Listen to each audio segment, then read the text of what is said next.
श्रद्धेय विजय कौशल जी महाराज, डॉक्टर कृष्ण गोपाल जी, हम सब की दीदी उमा भारती जी, चाणक्य की भूमिका, आजकल एक सीरियल आ रहा है दी अशोका, उसमें जो प्रमुख भूमिका चाणक्य की है उसको निभा रहे हैं श्री मनोज जोशी जी, श्री संजय चतुर्वेदी जी। यहाँ पर दिव्य प्रेम सेवा मिशन के सभी पदाधिकारीगण, कार्यकर्तागण, बहनों एवं भाइयों, आपने मुझे दिव्य प्रेम सेवा मिशन न्यास के द्वारा आयोजित अर्धकुंभ मंथन 2016 के अवसर पर आयोजित कार्यक्रम में आमंत्रित किया। इसके लिए मैं आप सबके प्रति धन्यवाद ज्ञापित करता हूँ। मित्रों, हम सभी यहाँ अर्धकुंभ मंथन के आयोजन में एकत्रित हुए हैं। मुझे लगता है कि हम लोग लगभग 4 बजे से इस व्याख्यान माला की कई दर परत और विस्तार से गंगा से संबंधित भारतीय संस्कृति, मुझे लगता है नमामि गंगे की सूत्रधार सुश्री उमा भारती जी एवं डॉक्टर कृष्ण गोपाल जी द्वारा हम सबको बहुत विस्तार से सुनने को मिला। मैं बहुत कुछ यहाँ कहना नहीं चाहता हूँ, फिर भी संक्षेप में कुछ अपनी बातों को समेटने की कोशिश करूँगा। क्योंकि ये कुंभ पर्व है, हम सब लोग जानते हैं कि पौराणिक कथा से ये पर्व जुड़ा हुआ है।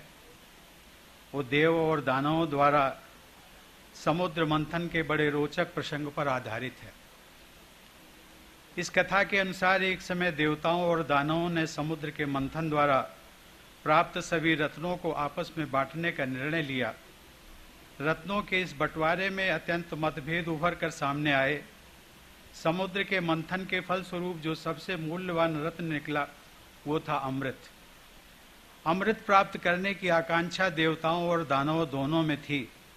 देवताओं को यह कदापि मंजूर नहीं था कि अमृत तत्व हासिल कर दानव सर्वथा के लिए अमर हो जाएं। फलस्वरूप अमृत घट प्राप्ति के लिए 12 दिनों तक देवासुर संग्राम चलता रहा।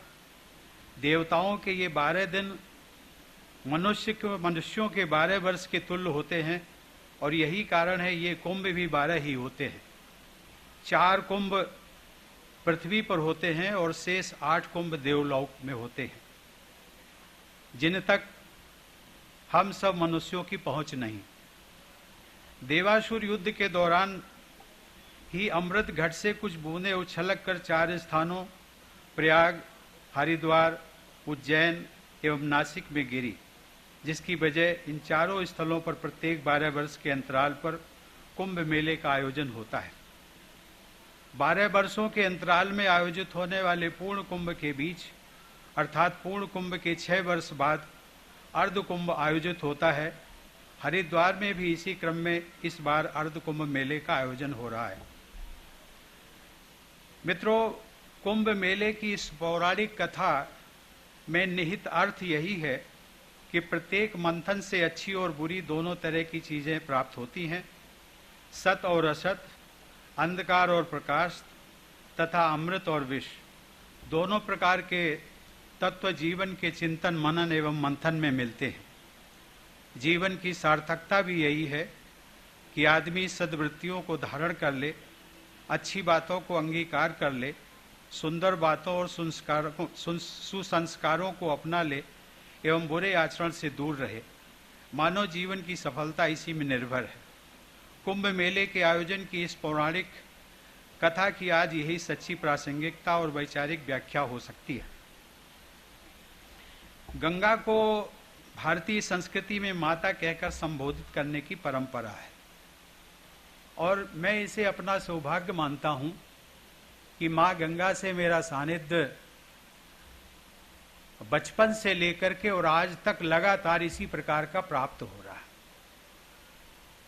कानपुर क्षेत्र में जन्मा।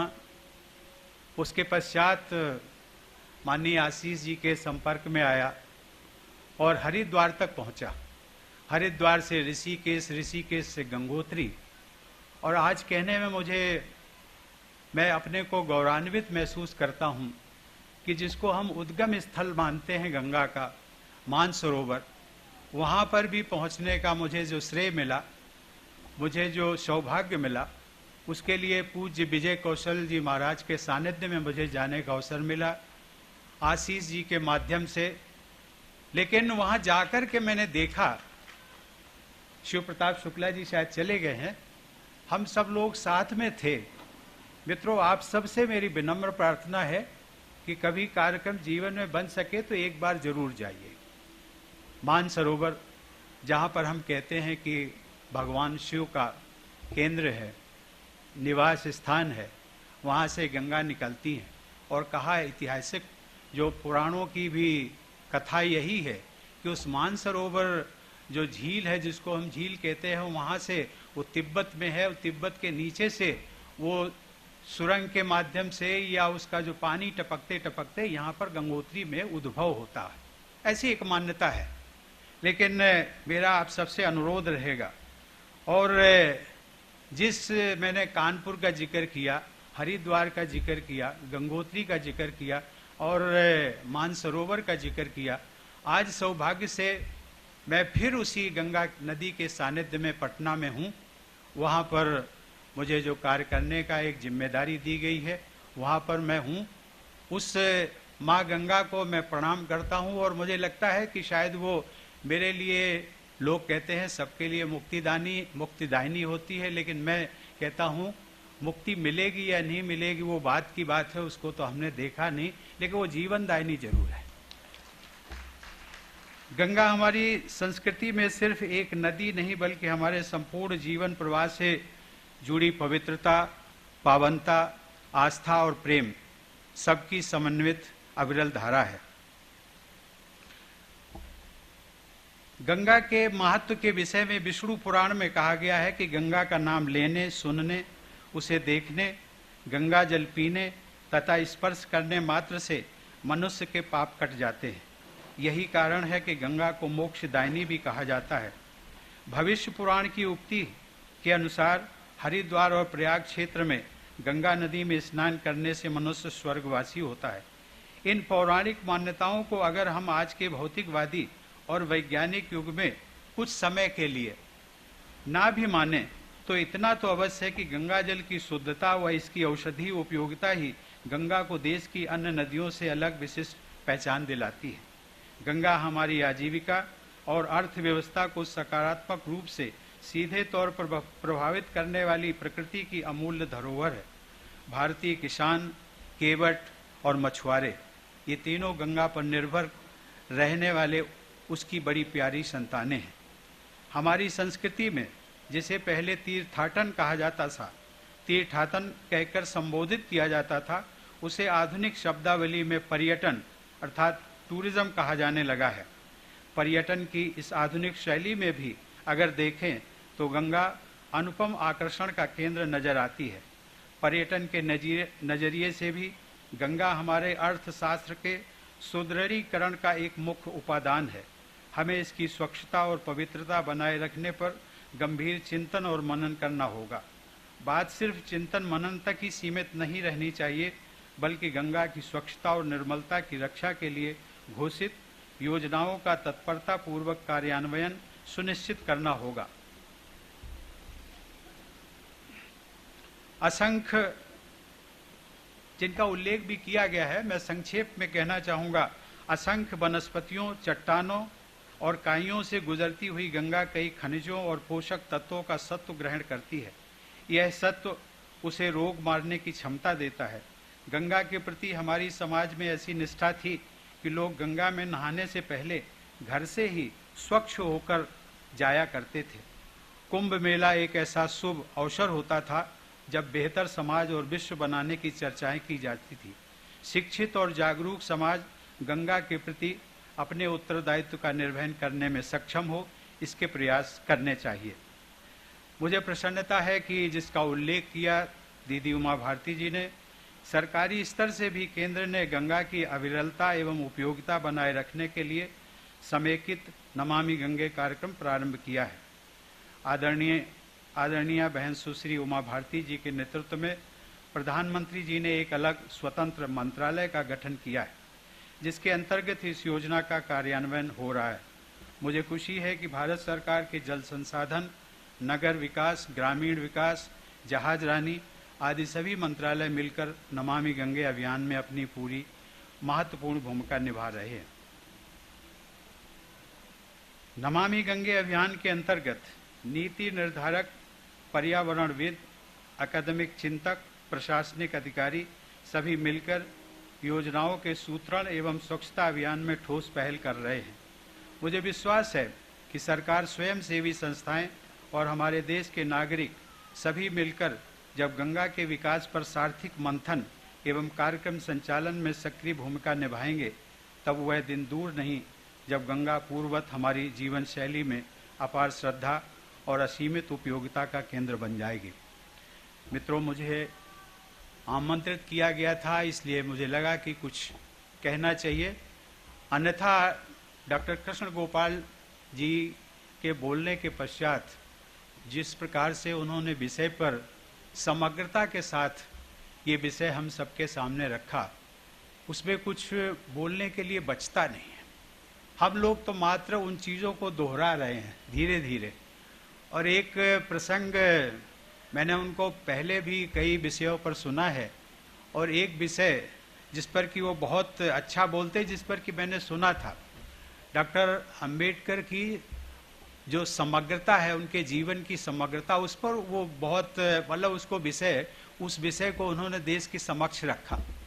और लखनऊ में, मुझे डॉक्टर साहब क्षमा करें, लखनऊ में भाऊ राव देवरस न्यास, उसके माध्यम से एक मुझे आमंत्रण का प्रस्ताव मिला और उसमें कहा गया कि मैं आपको बुलवाना चाहता हूं उस कार्यक्रम में भाग लेने के लिए। मैंने पूछा और कौन कौन आने वाले हैं? कह लगे डॉक्टर कृष्ण गोपाल जी। तो मैंने कहा कि मैं जरूर आऊँगा, लेकिन मेरी एक शर्त है कि मैं श्रोता के नाते आऊँगा, वक्ता के नाते नहीं।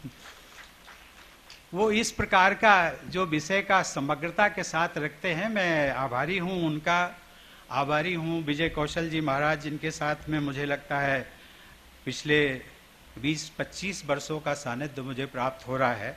उमा दीदी के सानिध्य मिलता रहा है। लेकिन माँ गंगा की एक विशेषता जो मैं अंत में रखना चाहूँगा, उसकी विशेषता और उसका जीवन दर्शन। वो जीवन दर्शन एक प्रवाह है। यदि गंगा नदी के किनारे कभी बैठ करके हम देखेंगे वो प्रवाह ऐसा है निरंतर। और ये निरंतर जो प्रवाह है, वो जीवन का भी इसी प्रकार से प्रवाह है। अपना जीवन हो, पूरे संसार का जीवन हो, परिवार का जीवन हो, देश का जीवन हो, सबका जो प्रवाह, और प्रवाह में जो निरंतरता होती है, निरंतरता का दूसरा नाम है परिवर्तन। ये परिवर्तन जो है, वो माँ गंगा हमें संदेश देती है कि जीवन में हमेशा परिवर्तन आता रहेगा, क्षण क्षण परिवर्तन आता रहेगा। इसलिए जीवन से जो एक आध्यात्मिक जो संदेश हमें मिलता है, वो राग, द्वेष, भय, मुक्त, इन सब चीज़ों से ऊपर उठ करके जो अध्यात्म का एक रास्ता है, उस रास्ते पर यदि हम चलने का प्रयास करें, तो मुझे लगता है कि माँ गंगा का जो सबसे बड़ा आध्यात्मिक संदेश है, उससे बढ़कर के और विश्व में कोई भी इस प्रकार का संदेश नहीं हो सकता है। मित्रों, आप सबने मुझे आमंत्रित किया। मैं पुनः आप सबका आभार व्यक्त करते हुए अपनी बात समाप्त करता हूँ।